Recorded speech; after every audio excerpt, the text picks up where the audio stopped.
Buyung, saya Pak, kunikahkan anak kandungku kepada si Polan. Tadi cocok ya, kunikahkan anak kandungku kepada si Polan, si Buyung, si Ucok. Dalam hal ini ia berwakil kepadamu, maharnya sekian tunai. Datang si Buyung, kuterimakan nikah si Polana untuk si Ucok, maharnya sekian. Wa hidayatihi wa inayatihi wa taufiqihi summa ila hadratin nabiyil mustafa Muhammadir Rasulillah sallallahu alaihi wasallam wa ala alihi wa ashabihi wa azwajihi wa ahli baitihi ajma'in summa ila jami'i masyayikhina wa asatidina wa mursyidina summa liwalidayna khususan بمؤلف هذا الكتاب الفاتحة. أعوذ بالله من الشيطان الرجيم. بسم الله الرحمن الرحيم. الحمد لله رب العالمين الرحمن الرحيم مالك يوم الدين إياك نعبد وإياك نستعين اهدنا الصراط المستقيم صراط الذين أنعمت عليهم غير المغضوب عليهم waladhdallin. Amin. Alhamdulillahi rabbil alamin wassalatu wassalamu ala asyrafil anbiya'i wal mursalin wa ala alihi wa sahbihi ajma'in. Rabbi shrah li sadri wa yassir li amri wahlul 'uqdatam min lisani yafqahu qawli. Qala al-muallif rahimahullahu ta'ala وأدام نفعنا بعلومه في الدارين آمين. ثم قال اللهم هداية للصواب يا رب العالمين. Kitabun Nikah, ini satu kitab pada menyatakan hukum nikah. Makna nikah pada syarak yaitu tambatan, ikatan, akdun. Akad itu ikatan atau tambatan. Lewat apa tambatannya? Lewat perkataan, sigot. Maka yang menghalalkan laki-laki dengan perempuan itu akad, ucapan itu. Kunikahkan kepadamu anak kandungku si Polana, maharnya sekian tunai. Kenapa dibilang tambatan? Karena harus disambut. Kalau dari satu sisi saja belum. Itu kan baru namanya akad. Itu terdiri dari dua, ada ijab, ada qabul. Ijab dari wali, qabul dari mempelai laki-laki. Selama belum diqabul, selama belum dibilang kuterima, belum sah. Masih kuterima, tiba-tiba lah mati, udah sah? Ya belum, masih kuterima. Apa yang diterima belum jelas. Jadi harus akad yang terdiri dari ijab dan qabul ini sempurna, baru sah. Mereka disebut nikah yang jadi halal. Jadi tambatan itulah akad.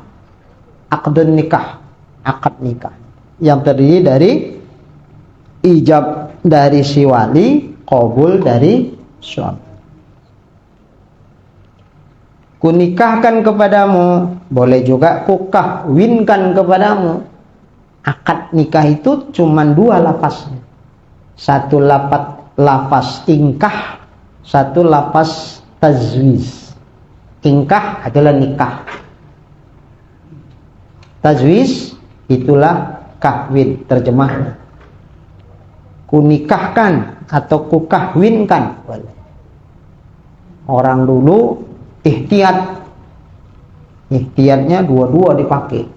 Kunikahkan dan kukahwinkan akan dikau. Orang dulu gitu, dua-dua dipakai. Kunikahkan dan kukahwinkan. Enggak kena nang nikahi, kena nang kawin. Itulah ihtiyat tadi. Ini Ustaz salah huruf. Ya. Salah huruf. Oh iya. Orang dulu ikhtiar betul, nikah itu karena bahasa Arab itu nikah hak kecil kan, maka aku nikahkan.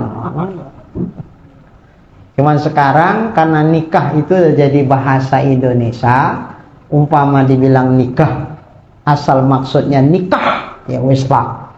Nah, karena banyak juga bahasa Arab udah jadi bahasa Indonesia tapi salah sebut. Yang kita bilang semalam itulah bu. Salah sebut, tapi itu maksudnya ya wis lah, belau sebetulnya lu, tapi belau. Kok belau? Salah sebut, wis jadi bahasa Indonesia. Terakhir yang ngerti bahasa Inggris pun ikut-ikutan salah. Nah gitu. Baik. Nah, makanya mengantisipasinya ihtiyatnya pakai kawin. Kunikahkan dan kukahwinkan. Ejaan lama kahawin gitu. Sekarang kawin. Nah, kunikahkan dan kukawinkan kepadamu. Kok kawin sih Ustaz? Kok kayak ayam? Lah memang ngono bahasanya. Kawin itu terjemah dari kata tajwiz. Zawastuka binti Polana. Zawastuka itu kalau di bahasa Indonesia kan kawin. Nah, makanya nek mau gelem kawin ya nggak mau pakai bahasa kawin, gue bahasa Arab aja sekalian. Bapaknya gue bahasa Arab, mantune gue bahasa Arab, saksi ini mesti bahasa Arab ya orang ngerti pelongak-pelongok. Mana saksi? Bu nggak ngerti aku. Nah, jadi boleh pakai bahasa apapun, nggak mesti bahasa Arab. Terjemah dari kata bahasa Arab itu mau bahasa apapun terserah, mau bahasa Indonesia boleh, bahasa bahkan bahasa daerah juga boleh.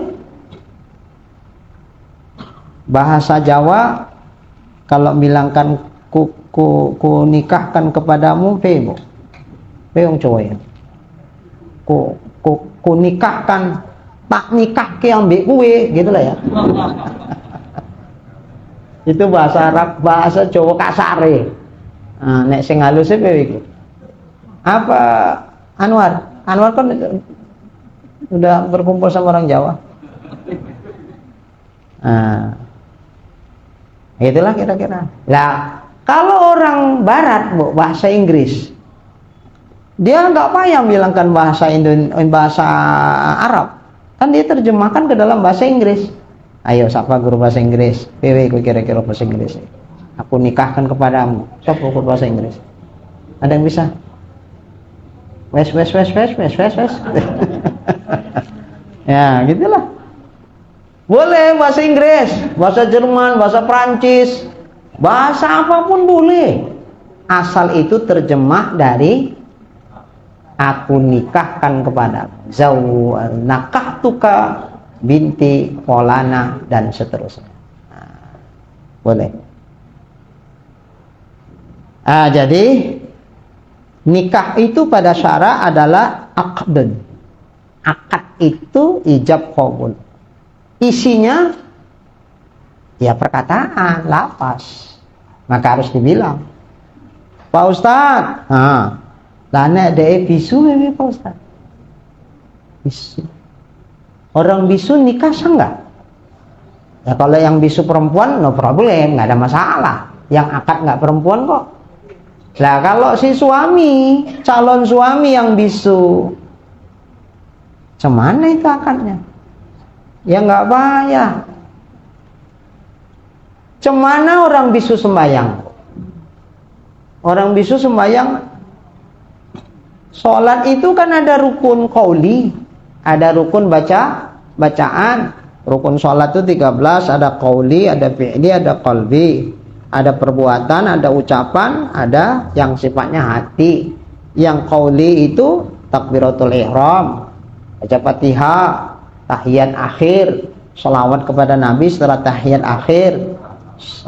Habis itu salam yang pertama. 5. Kira-kira kalau orang bisu terus diam aja semuanya, gitu?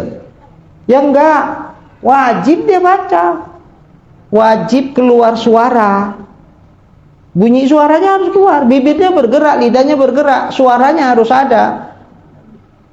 Kayak mana suara Pak Ustaz? Yang dia bisu, la yukallifullahu nafsan illa wus'aha. Ya udah, umpama bismillahirrahmanirrahim, ya udah begitu yang bisanya. Tapi wajib, jangan mentang bisu terus diam aja. Karena dia masih bisa. Macam mana orang bisu bercakap? Ada ayat di rumah, di mana ya? Di dalam, katanya. Ada. Kan bisa, kan ngomong juga dia kan, walaupun dengan bahasa semampu dia. Ya udah, akad nikah juga seperti itu. Cuma saksi lah, dicari yang ngerti cakap dia. Tentu yang sehari-hari lah gitu, di situ hadir juga yang biasa paham dia. Namanya misalnya siapa namanya Bu? Ucok. Ini sedang Ucok, ini kan? Nah ini tak ditukar lagi. Ucok, saya Pak, katanya. Saya Pak. Ku nikahkan kepadamu anak kandungku Polana, maharnya sekian tunai.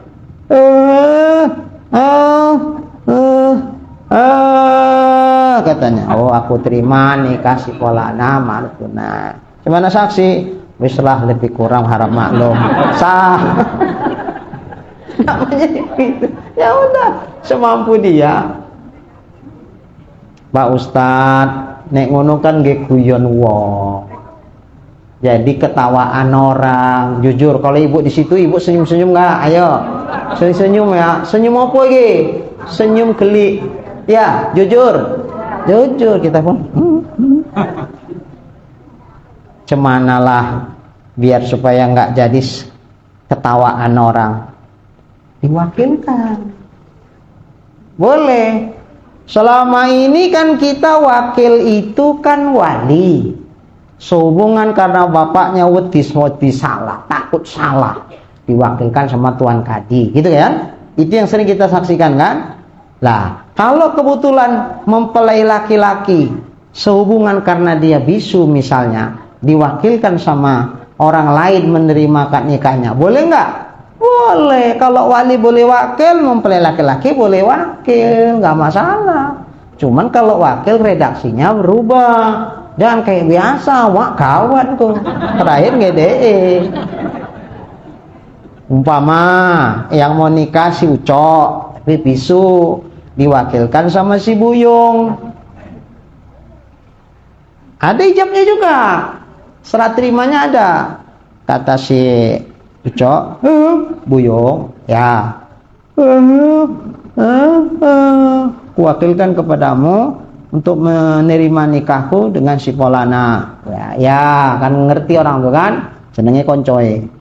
Saya terima wakilnya ya. Ya udah. Nanti yang menerima siapa? Si Buyung. Cuman juga hati-hati, jangan salah ngomong. Aneh bapaknya ngomongnya ini, Buyung, saya Pak, ku nikahkan kepadamu anak kandungku si Polana majikan. Ku terima nikah si Polana mahar sekian sana. Ya nggih Buyung lah. Sucoke ngene. Redaksinya ditukar, aja ngono, enggak boleh macam kayak biasa.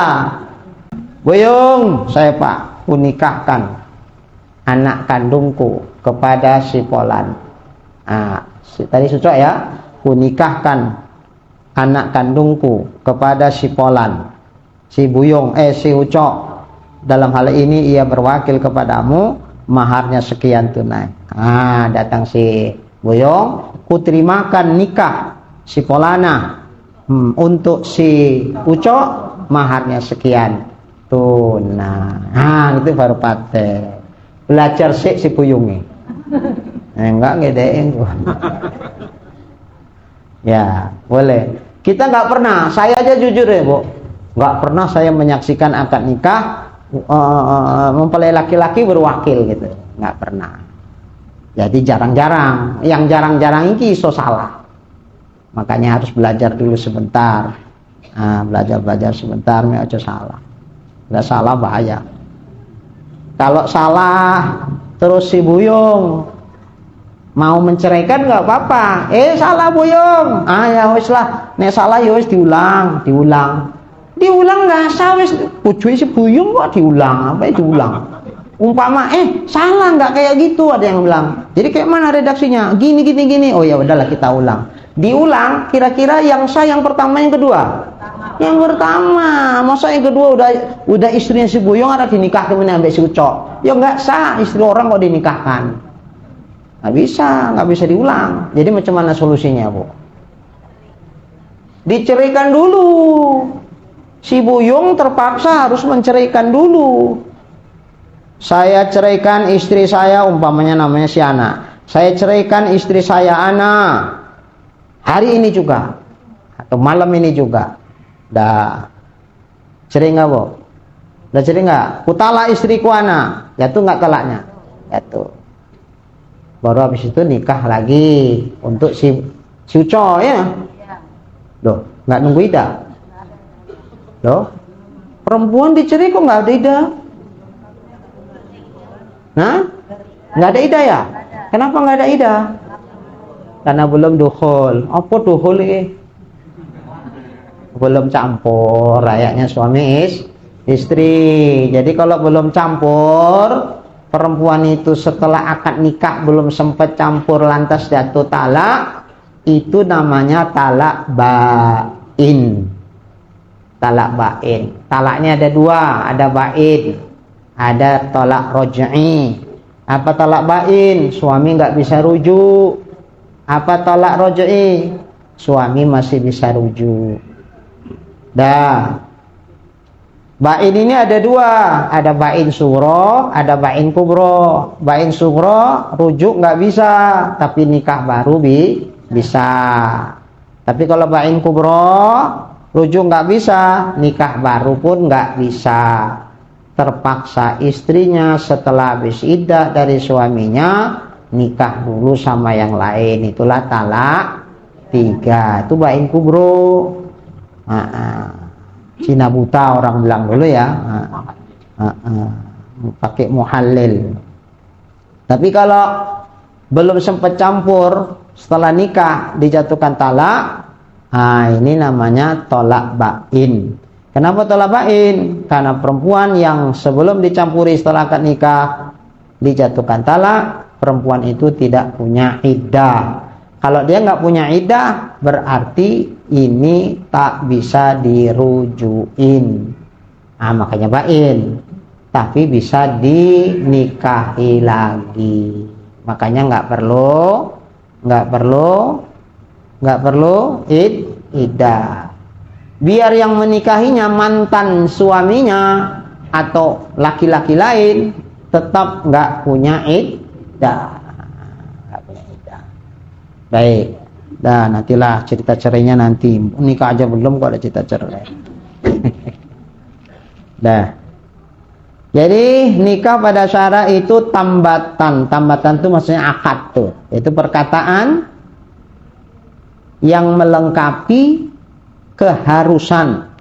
Harus, kalau kitab Melayu, Bu, nggak sama kayak harus istilah bahasa kita sehari-hari.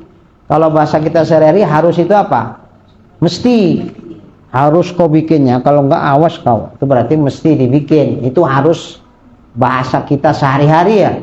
Tapi kalau ibu baca kitab Melayu, harus di situ maksudnya membolehkan. Harus di situ berarti boleh. Jadi apa itu nikah? Nikah itu adalah akad. Itulah tambatan tadi. Akad yang isinya apa? Ucapan atau perkataan. Perkataan itu atau ucapan itu melengkapi keharusan pembolehan wati. Isinya itu membolehkan wati. Makanya kunikahkan kepadamu anak kandungku si Polana, maharnya sekian tunai. Kunikahkan, aku terima nikah si Polana, maharnya sekian tunai.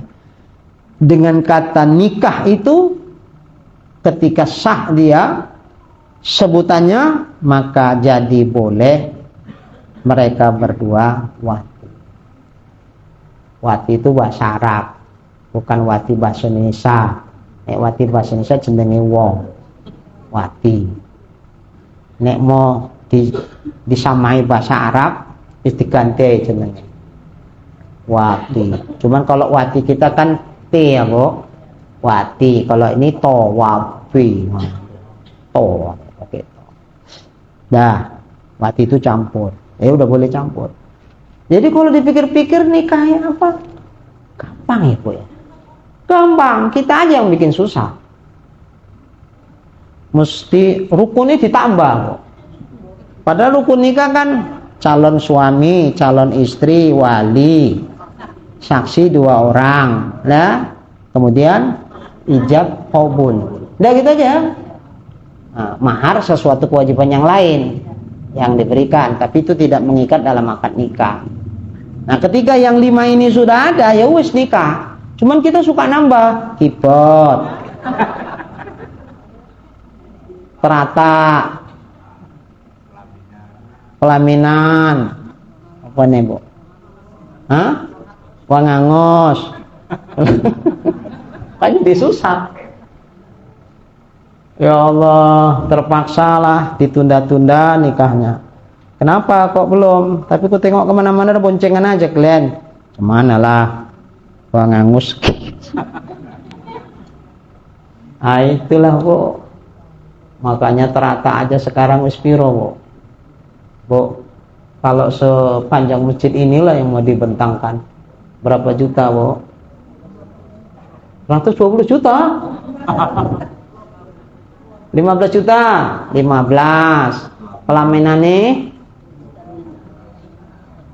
5 juta. 25 juta tambah 15. Dah, apa lagi? Aduh, pokoknya kawin pening sih lah. Ya Allah, ya udahlah. Itu tambahan kita aja itu. Kalau pada agama nggak ada. Dah. Baik, makanya kalau udah mahal kayak gitu, ngumpulkannya udah gitu, janganlah 1 bulan ceng. Paham maksudnya, Bu? Iya, nikahnya meriah, kurang meriah, ngetekit duit akeh. Sebulan ceng. Apa ceng? Ya itu cerai, siji ngalor siji ngidul. Ya Allah. Pacarannya bertahun-tahun, nikahi sebulan. Arak kawin ngebet sibuk lah, arak cepet. Mau sewes kawin, arak cerai ini pun cepet wae. Na'udzubillahi min. Nah, ada hikmahnya juga lah. Mudah-mudahan ini jadi salah satu pemikiran. Dengan lafaznya, lafaz nikah atau yang seumpamanya. Lafaz nikah atau seumpama nikah. Seumpama nikah cuma 1, itulah tazwij. Cuma 2 ini aja, nggak ada yang lain. Umpama kalau seorang bapak ngomong gini, ku halalkan kepadamu anak kandungku si Polana, maharnya sekian tunai, ku terima halalnya, sah nggak tuh? Nggak sah. Cuman 2 itu aja. Lafaznya cuman nenggak lafaz nikah, kawin, terjemahan dari tazwij. Jadi kalau ku halalkan nggak bisa. Aku setujui kepadamu anakku, setujui. Nggak sah juga. Wong lafaznya bukan nikah, bukan kawin. Cuman 2 itu aja bolehnya. Yang lain dari itu nggak boleh. Udah ya, Bu. Nah, jadi kalau pakai bahasa yang lain nggak sah. Mesti 2 itu aja. Lafaz nikah atau seumpama nikah. Apa seumpama nikah? Kawin. Nggak ada yang lain. atau dengan maknanya, atau yang arti dari nikah, arti dari tazwis. Pakai apa artinya Pak Ustadz? Pakai barang mana bahasa sekalipun. Nah, inilah bahasa Melayu ini. Pada barang mana bahasa. Bi ayyi lughatin hiya. Nah, kalau bahasa Arab gitu. Bi ayyi lughatin hiya, dengan lughat apapun dia. Dengan bahasa apapun dia. Mau bahasa Prancis boleh, Jerman boleh, bahasa Cina boleh, bahasa apa aja terserah. Bahkan Indonesia punya banyak bahasa daerah, pakai bahasa daerah pun boleh. Asal isinya adalah arafin nikah ambil tazwis. Itu aja. Apapun boleh, terserah. Asal itu terjemah dari kata nikah, dari kata tazwis. Boleh. Dan adalah baginya, bagi nikah itu ada beberapa hukum. Ada beberapa hukum. Apa hukum nikah? Tergantung. Gak bisa satu. Beda orangnya, beda hukumnya. Ada nanti nikah itu wajib, hukumnya. Bisa nikah itu sunat. Bisa nikah itu makruh. Bisa nikah itu sekedar mubah, boleh-boleh aja. Arak kawinnya boleh, nggak kawinnya ora apa-apa. Nah, ada malah haram. Kan 5 hukumnya. Hukum itu kan 5 ya, Bu. Wajib, sunat, makruh, haram, mubah. 5 ini ada hukumnya pada nikah. Umpama wajib nikah. Kenapa kok wajib nikah? Biaya ada. Keinginan menggebu-gebu. Bukan keinginan ada, keinginan menggebu-gebu. Dah, kemampuan ada. Dah, nenggak kawin mesti Cina. Kenapa? Maaf ya, Bu.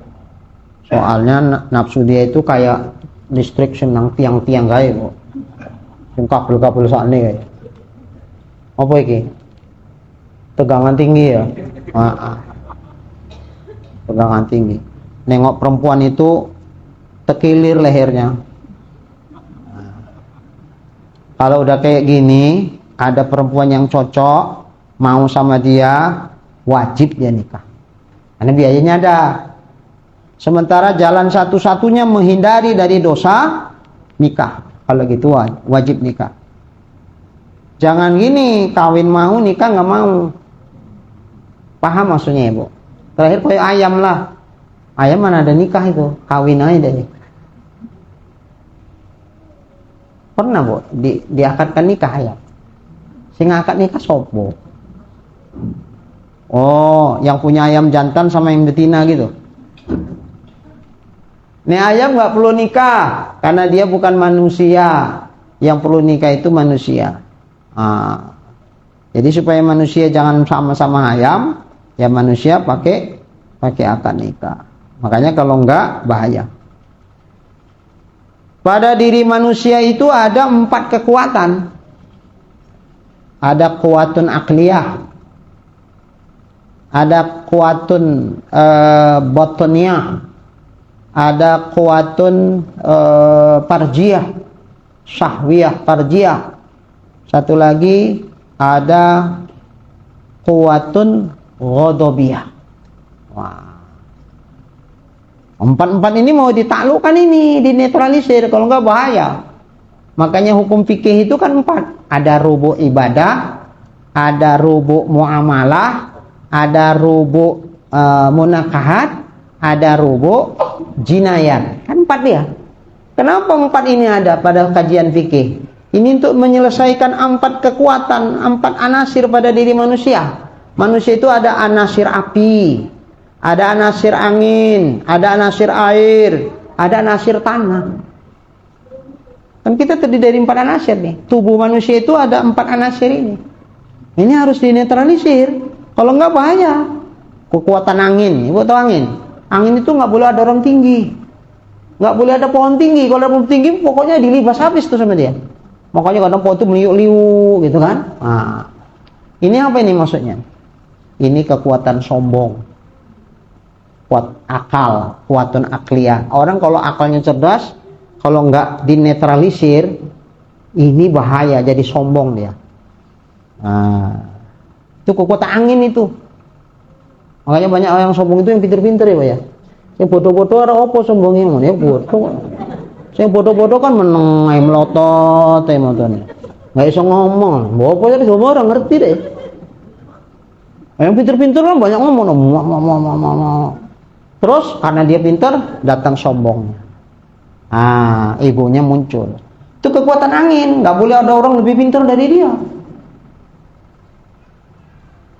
Kekuatan angin itu. Menundukkannya pakai apa? Rubu ibadah. Makanya sholat, Allahu Akbar, tunduk, ruku. Allahu Akbar, sujud. Maksudnya apa? Menundukkan egonya.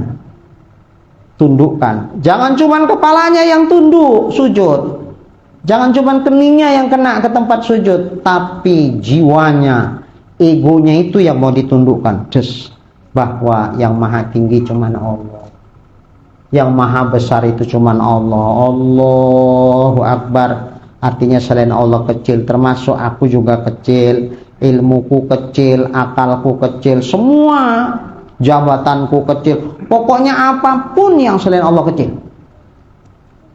Nah, kalau dia udah bisa mengecilkan egonya, tawaduknya pun dah datang. Maka kekuatan akalnya, kekuatan angin pada dirinya, insyaallah netral, nggak merusak dia. Yang kedua ada kuatun batniyah, syahwiyah batniyah, kekuatan perut. Ya, perut mau makan, terakhir nggak ada yang bisa dimakan, punya orang pun dimakan. Ya kan, Bu? Iya. Terakhir udah nggak tahu lagi halal haram, pokoknya asal bersisi ikan, asal melata di bumi sikat habis, kecuali melata di bumi kereta api. Itu pun karena dari besi keras. Kalau kayak ngolong-ngol, udah putelan habis. Segala yang di laut libas habis kecuali kapal selam. Yang di udara libas habis kecuali pesawat terbang. Itulah semboyannya begitu. Hati-hati nih kekuatan perut. Makanya banyak orang dengan kekuatan itu akhirnya banyak yang menipu pedagang. Berapa nih, Bu, sekilo ikannya? Oh, sekian. Kok murah? Nang kono sekilo tempul iki 35, 15.000 sekilo. Rupane tiwane kurang. Tuh, kenapa begitu? Trik untuk supaya dapat keuntungan besar, supaya orang lari ke dia harga murah, tapi ternyata sami mawon. Timbangannya dikurangi. Trik pedagang narik orang supaya datang sama dia beli. Dah, kan bohong aja. Itu bohong di timbangan, belum bohong di mulut. Jam berapa nih, Bu? Sekian, nggak bisa. Halah, Bu, kalau segitu modal aja belum balik, Bu.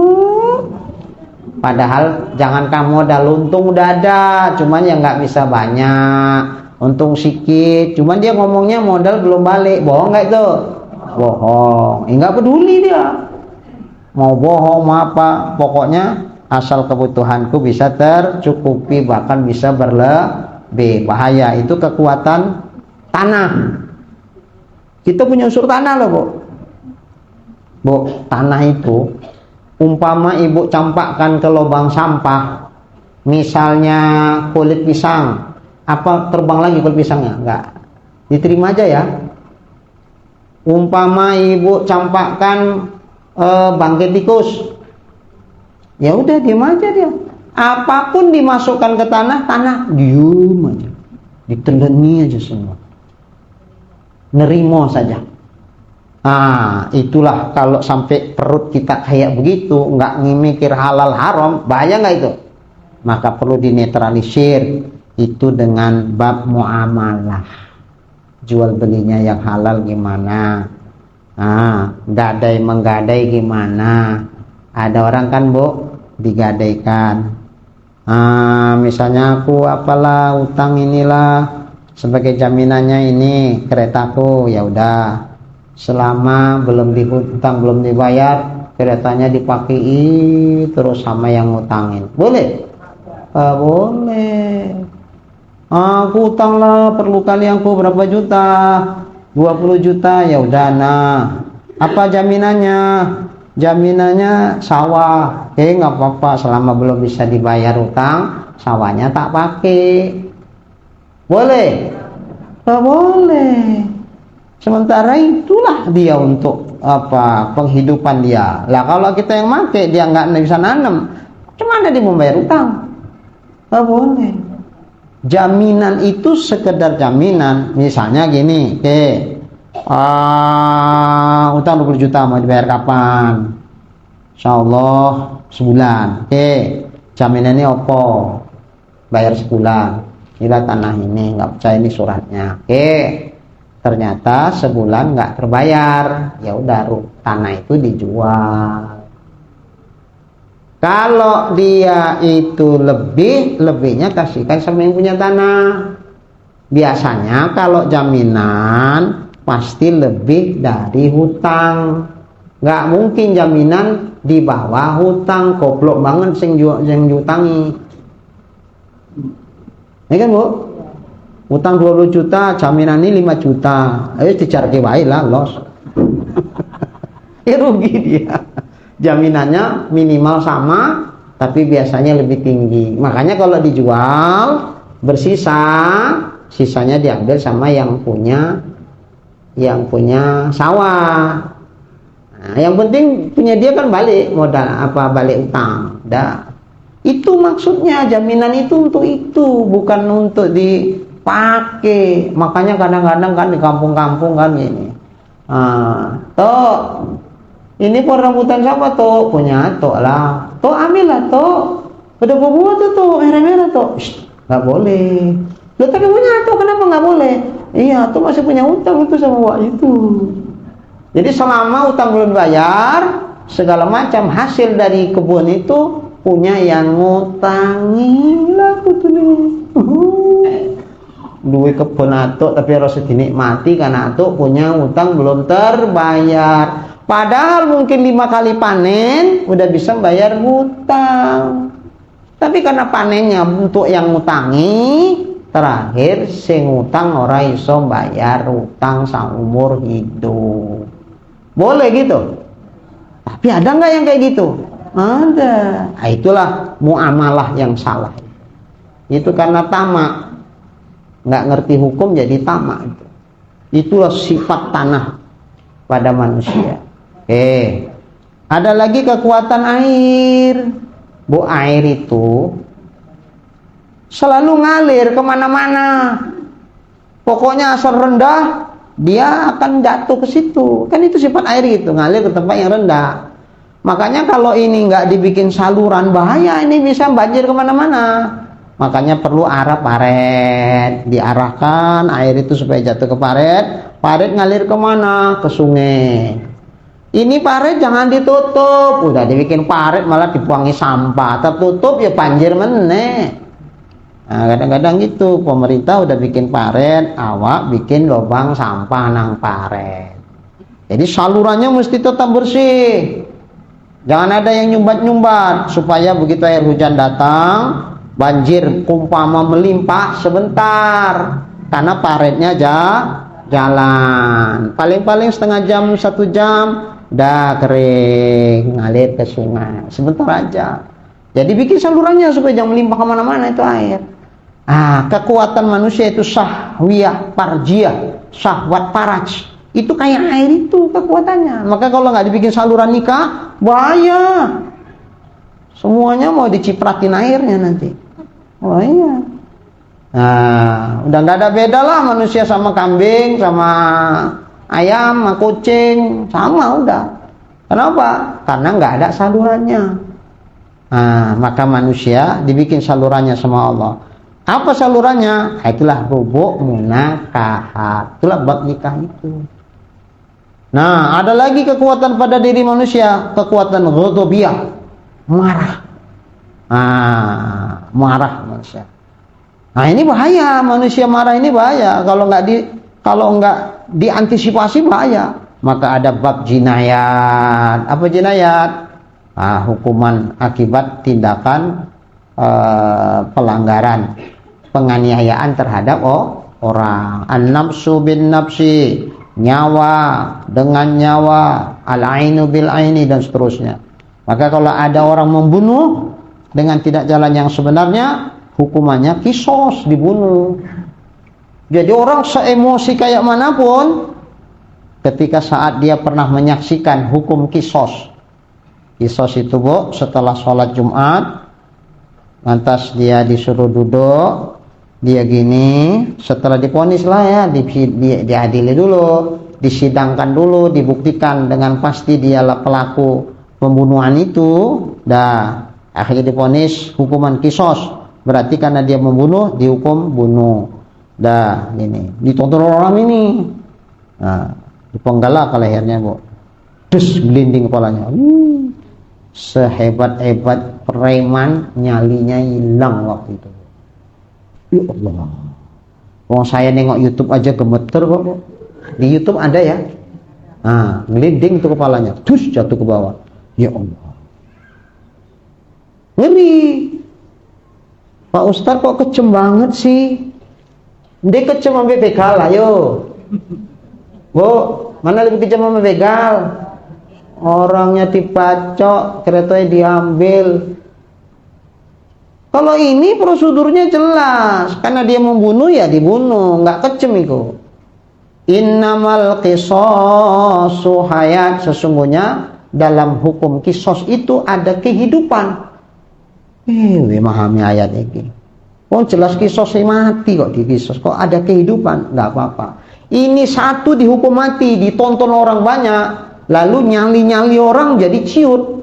Saat dia marah, kalau dulu sebelum dia nengok macam mana hukum kisos ini, kudunya bunuh wonge. Tapi setelah nengok kepala gelinding, emosi nih mau dibunuh. Gelinding kondasku. Ciut nyalinya.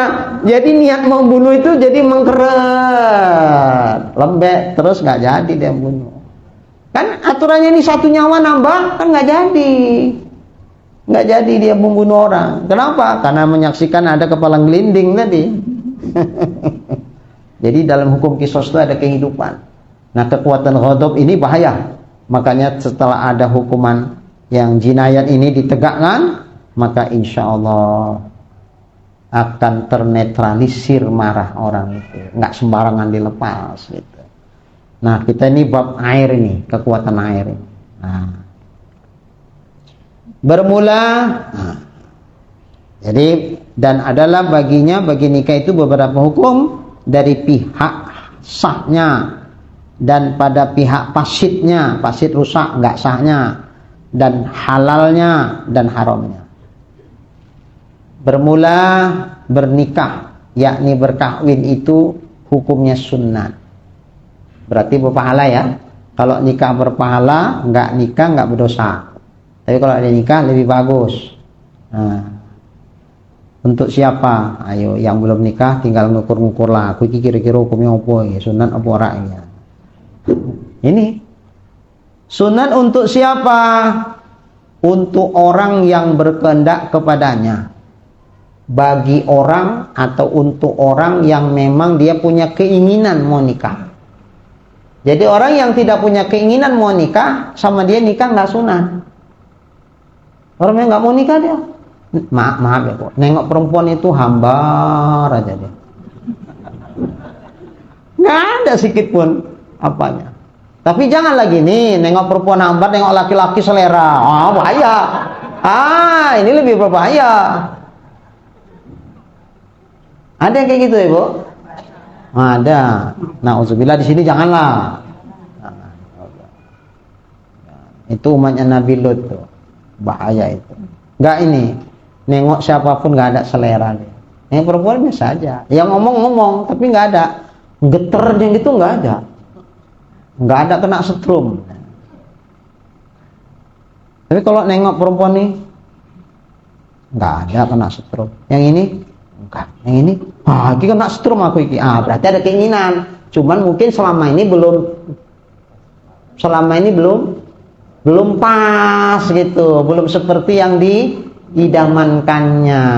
Bosok kena, kayak ayam memeti bu, ngeleper. Dulu nggak mau, sibuk kali pun kalian nyuruh aku nikah, udah kalian aja nikah. Ada bu, jamaah saya, ibu-ibu, dan nenek-nenek, ada yang hajah lah dia. Pas saya mau berangkat ibadah haji kan, dia bilangin, Pak Ustadz, nanti kalau Pak Ustadz ke Jabal Rahmah, tolong Pak Ustadz doakan anak saya Pak Ustadz. Nggak mau dia kawin Pak Ustadz. Capek aku bujuknya Pak Ustadz. Padahal Pak Ustadz dia pekerjaan Ustadz kalau penghasilannya udah lebih dari cukup untuk berumah tangga Ustadz. Kalau suruh kapan lagi kau nikah? Sibuk kali pun mama. Kalau enggak mama aja lah nikah duluan katanya. Apa nenek-nenek suruh nikah, coba lah. Sibuk kali mama. Udah mama aja duluan lah nikah lah. Kau ada aja. Kau lah, aku udah nenek-nenek. Kau yang masih lajang. Iya, habis sibuk aja. Nanti kalau ada kawan-kawan wirid kan, dah sama anakku aja, makku. Udah aku bilang sama dia. Itu ada kawan mirip mama gini-gini. Sibuk kali lah mama. Asik itu aja dibilang. Yang betul nggak ada terbuka hatinya Pak Ustadz. Nengok perempuan tuh nggak ada selera dia Pak Ustadz. Ya mungkin belum pas bu. Belum pas itu kan Ustadz kalau 1, 2, 3, 4, 5. Ini udah berapa puluh nggak ada yang pas. Maka kalau nanti Ustadz di Jabal Rahmah Ustadz, tolonglah Ustadz doakannya. Kok mesti Jabal Rahmah sih doanya? Katanya Ustadz, di situ kan tempat pertemuan antara Nabi Adam dengan Siti Hawa ketika saat diturunkan dari surga. Padahal mereka tercampak jauh loh bu. Nabi Adam di mana? India. Siti Hawa di mana? Di Jeddah. Jeddah sama India. Ya Allah nek jerit nggak kerugu loh bu. Bang Adam, di mana bang? Nggak kerugu sampai ke India. Apalagi dulu belum ada HP, nggak bisa. Apalagi YouTube apa sing itu, ini ada gambar orangnya apa namanya? Video call. Lah, saya bilang video callnya nggak pandai. Video callan. Sekarang aja enak.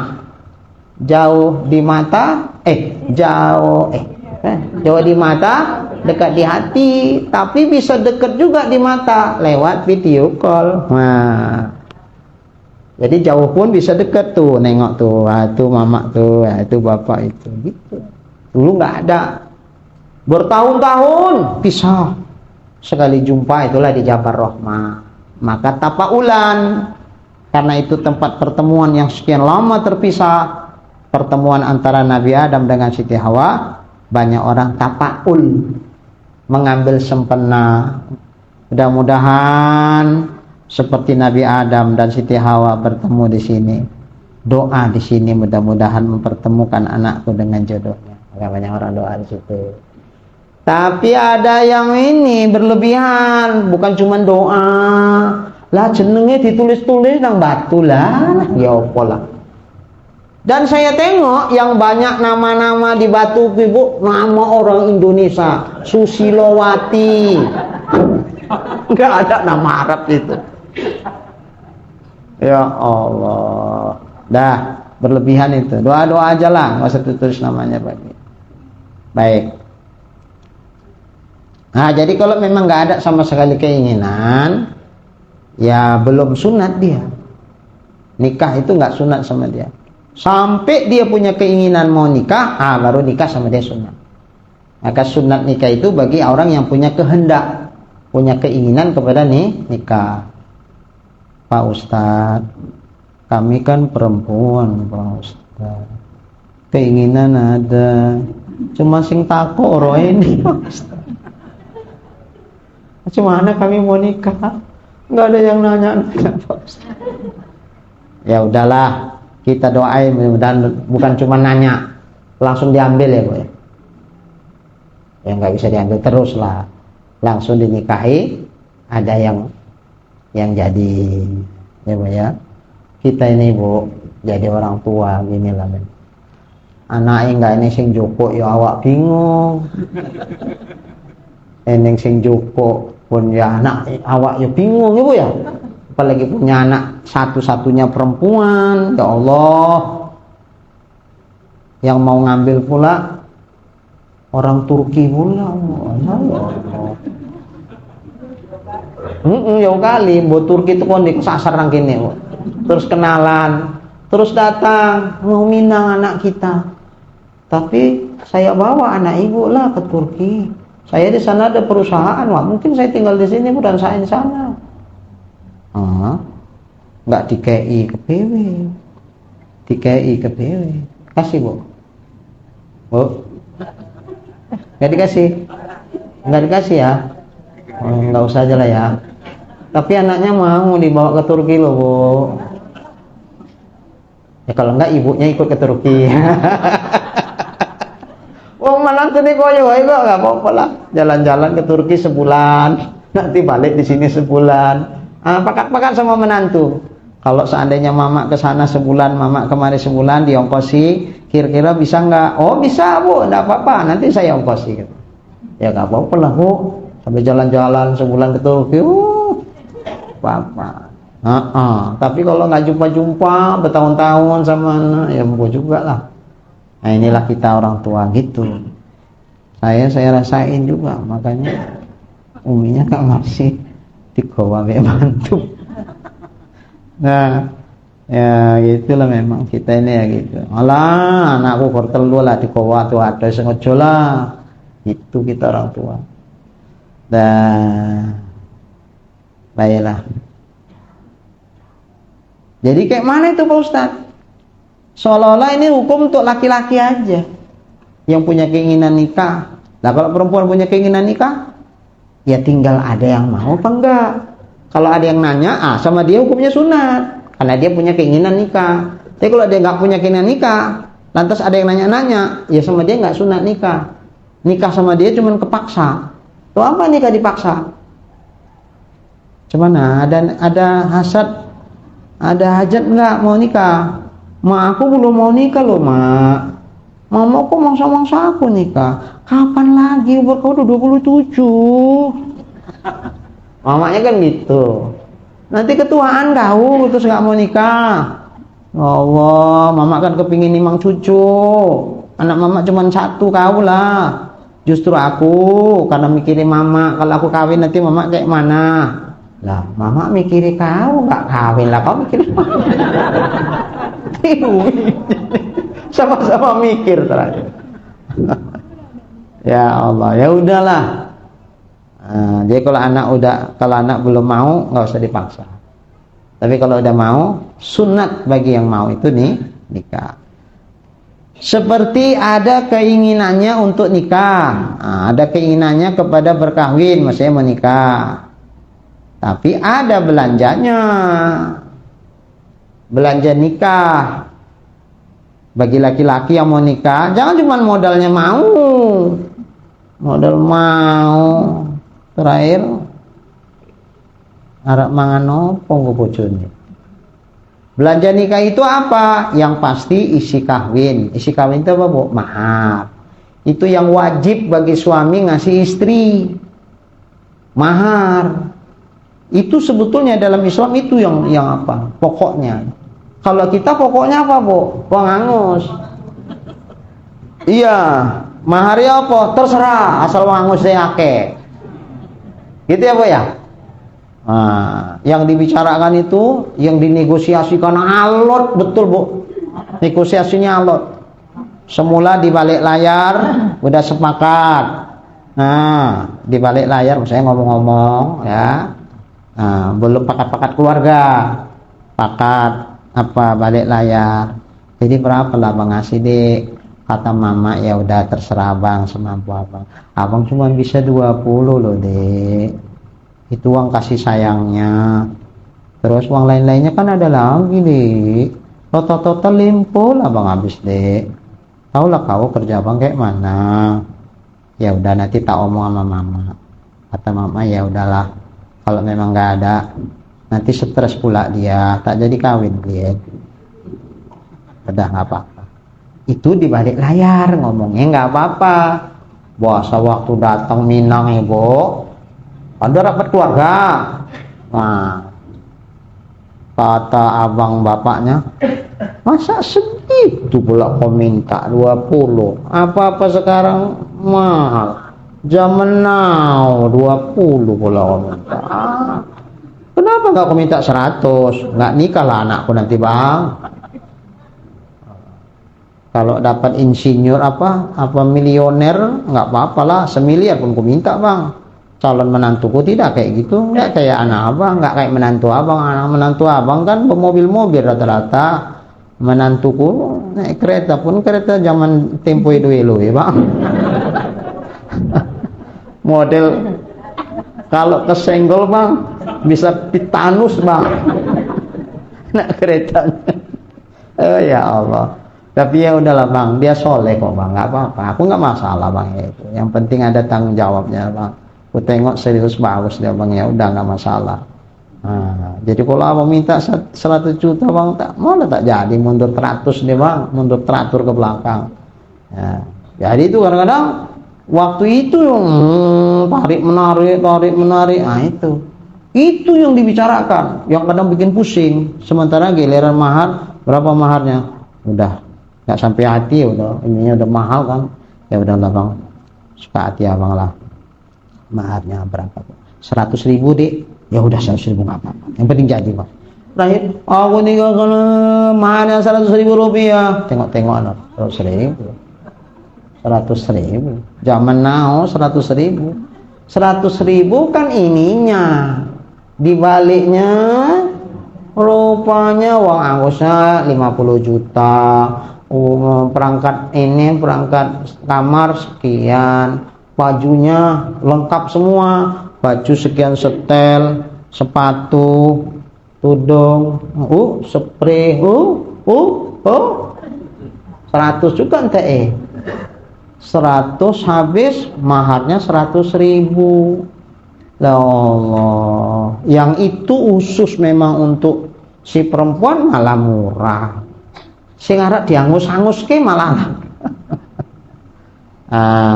ya bu ya. Jadi macam mana ini bu? Ya udahlah kita bijaksanain aja lah ya. Jadi belanja nikah yang dimaksud mahar, itu maksudnya.